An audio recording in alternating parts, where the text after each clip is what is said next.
depois de fazer uma delação monstruosa denunciando deputados, prefeitos, conselheiros do Tribunal de Contas e até ex-governadores, depois de ser apontado como líder de uma organização criminosa, de ter ficado preso por isso, de usar tornozeleira, o ex-governador Silval Barbosa reaparece na imprensa cutucando seus desafetos com vara curta e de quebra, dando conselhos e tentando ensinar lições sobre qual deve ser o comportamento moral dos homens públicos. Tudo isso é muito interessante, você não acha? O que se questiona é se ele reúne as credenciais necessárias para dar esse tipo de aula. Silval Barbosa diz que está arrependido do que fez, mas que tem gente por aí travestido de pai da moralidade, uma referência direta ao ex-governador Pedro Táxi, destacando que ele também foi um dos denunciados na sua delação, com dinheiro de Caixa 2 da JBS Friboi. E ainda previu que mais coisas vão aparecer sobre Pedro Táxi. Silval afirma que isso é muito bom, porque o Estado vai sendo passado a limpo.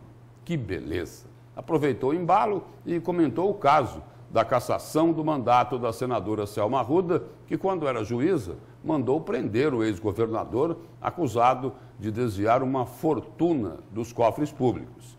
Disse que não iria medir a senadora com a régua dele. Confessou novamente que cometeu alguns crimes, que colaborou com a justiça e sugeriu a ela, a senadora, que fizesse o mesmo, admitindo que errou, que fez Caixa 2, realizou campanha antes da hora com recursos que, segundo Silval, só ela saberia explicar.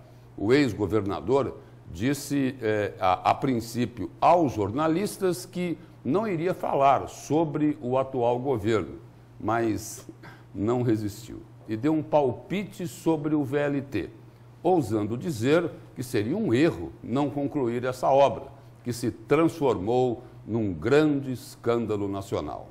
Um vexame que envergonha Mato Grosso. Se não fosse a corrupção, a história poderia ser diferente. Em relação a Pedro Táxi e Selma Arruda, se eles se desviaram do caminho da legalidade, devem sim responder pelo que estão sendo acusados. Mas, apesar de todo o arrependimento de Silval Barbosa, ele só decidiu, isso todo mundo sabe, ele só decidiu colaborar com a justiça para sair da prisão e ter os benefícios da delação premiada. Só que é preciso combinar uma coisa. Depois de ter cometido tantos crimes, não é a pessoa mais indicada para sair por aí, dando conselhos e se colocar como o paladino da moralidade.